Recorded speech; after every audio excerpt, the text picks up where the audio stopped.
ಸ್ನೇಹಿತರೆ, ವಾಪ್ಕೋಸ್ ನಲ್ಲಿ ನೇಮಕಾತಿಗಳು ಅವೈಲೇಬಲ್ ಇರುವಂತದ್ದು ನಾವಿಲ್ಲಿ ನೋಡಬಹುದು. ಹೌದು ಸ್ನೇಹಿತರೆ, ವಿಡಿಯೋ ತುಂಬಾ ಇಂಪಾರ್ಟೆಂಟ್ ಆಗಲಿದ್ದು ವಿಡಿಯೋನ ಕಂಪ್ಲೀಟ್ ಆಗಿ ನೋಡಿ. ಹಾಗೆ ಮುಂಬರುವ ನಿರಂತರ ಅಪ್ಡೇಟ್ಸ್ ಗಳನ್ನು ನೋಡಲು ಚಾನೆಲ್ ನ ಸಬ್ಸ್ಕ್ರೈಬ್ ಮಾಡ್ಕೊಳ್ಳಿ. ಸ್ನೇಹಿತರೆ, ವಾಪ್ಕೋಸ್ ಅಂದ್ರೆ water and power consultancy services limited ನಲ್ಲಿ 16 ಸೈಟ್ ಇಂಜಿನಿಯರ್ ಮತ್ತು ಟೀಮ್ ಲೀಡರ್ ಹುದ್ದೆಗಳಿಗೆ ಅರ್ಜಿಯನ್ನ ಆಹ್ವಾನಿಸಲಾಗಿದೆ. ಪೋಸ್ಟ್ ವೈಸ್ ಹುದ್ದೆಯ ವಿವರ ನೋಡೋದಾದ್ರೆ, ಟೀಮ್ ಲೀಡರ್ ಹುದ್ದೆ 2 ಪೋಸ್ಟ್ ಅವೈಲೇಬಲ್ ಇದ್ರೆ, ಹೈಡ್ರಾಲಿಕ್ ಇಂಜಿನಿಯರ್ 1 ಪೋಸ್ಟ್ ಅವೈಲೇಬಲ್ ಇರುತ್ತೆ, ಮೆಕ್ಯಾನಿಕಲ್ ಡಿಸೈನ್ 1 ಪೋಸ್ಟ್ ಅವೈಲೇಬಲ್ ಇರುತ್ತೆ, site engineer civil 2 post, site engineer electrical 2 post, site engineer mechanical 2 post, instrumentation and control engineer 2 post ಇರುತ್ತೆ, ಸುರಕ್ಷತಾ ಮತ್ತು ಪರಿಸರ ಅಧಿಕಾರಿ 2 ಪೋಸ್ಟ್ ಅವೈಲೇಬಲ್ ಇರುತ್ತೆ.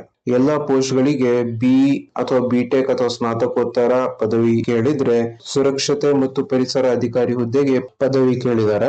ಆಯ್ಕೆ ಪ್ರಕ್ರಿಯೆ ನೋಡೋದಾದ್ರೆ, ಶಾರ್ಟ್ ಲಿಸ್ಟಿಂಗ್ ಮತ್ತು ಇಂಟರ್ವ್ಯೂ ಮೂಲಕ ಅಂದ್ರೆ ಸಂದರ್ಶನ ಮೂಲಕ ಆಯ್ಕೆಯನ್ನ ಮಾಡಲಾಗುತ್ತೆ ಅಂತ ಹೇಳಿ ಕೊಟ್ಟಿರುವಂತದ್ದು. ಅರ್ಜಿ ಸಲ್ಲಿಕೆಗೆ ಇಮೇಲ್ ಐಡಿ ಕೂಡ ಕೊಟ್ಟಿದ್ದಾರೆ. ಈ ಇಮೇಲ್ ಐಡಿ ನ ವಿಡಿಯೋ ಡಿಸ್ಕ್ರಿಪ್ಷನ್ ಅಲ್ಲಿ ಕೊಟ್ಟಿರ್ತೀನಿ. ಹಾಗೂ ಎಲ್ಲ ಅವಶ್ಯಕ ದಾಖಲಾತಿ ಮತ್ತು ಫೋಟೋವನ್ನ ಅರ್ಜಿ ನಮೂನೆಯೊಂದಿಗೆ ಭರ್ತಿ ಮಾಡಿ ಕಳಿಸಬೇಕು ಅಂತ ಹೇಳಿ ಮೆನ್ಷನ್ ಮಾಡಿದ್ದಾರೆ. ಪ್ರಮುಖ ದಿನಾಂಕ ನೋಡೋದಾದ್ರೆ, ಅರ್ಜಿ ಸಲ್ಲಿಸಲು ಪ್ರಾರಂಭ ದಿನಾಂಕ 6 ಆಗಸ್ಟ್ 2025 ಆಗಿದ್ರೆ, ಇಮೇಲ್ ಕಳುಹಿಸಲು ಕೊನೆಯ ದಿನಾಂಕ 11 ಸೆಪ್ಟೆಂಬರ್ 2025 ಆಗಿರುತ್ತೆ. ಇದಕ್ಕೆ ಸಂಬಂಧಪಟ್ಟಂತೆ ವೆಬ್ಸೈಟ್ ಅಡ್ರೆಸ್ ಮತ್ತೆ ನೋಟಿಫಿಕೇಶನ್ ಅನ್ನ ವಿಡಿಯೋ ಡಿಸ್ಕ್ರಿಪ್ಷನ್ ಅಲ್ಲಿ ಕೊಟ್ಟಿರ್ತೀನಿ. ಯಾರೆಲ್ಲ ಆಸಕ್ತರಿದ್ದೀರಾ ಈ ಹುದ್ದೆಗೆ ಅರ್ಜಿ ಸಲ್ಲಿಸಿ ಈ ಹುದ್ದೆಯನ್ನ ತಮ್ಮದಾಯಿಸಿಕೊಳ್ಳಬಹುದು. ಸ್ನೇಹಿತರೆ, ಕೊಟ್ಟಿರುವಂತಹ ಮಾಹಿತಿ ಹೆಲ್ಪ್ಫುಲ್ ಆಗಿದೆ, ಇನ್ಫಾರ್ಮೇಟಿವ್ ಆಗಿದೆ ಅಂತ ಅನ್ಕೊಂತೀನಿ. ವಿಡಿಯೋ ಇಷ್ಟ ಆದ್ರೆ ಲೈಕ್ ಮಾಡಿ, ಶೇರ್ ಮಾಡಿ, ಸಬ್ಸ್ಕ್ರೈಬ್ ಮಾಡಿ. Thank you. ಜೈ ಹಿಂದ್.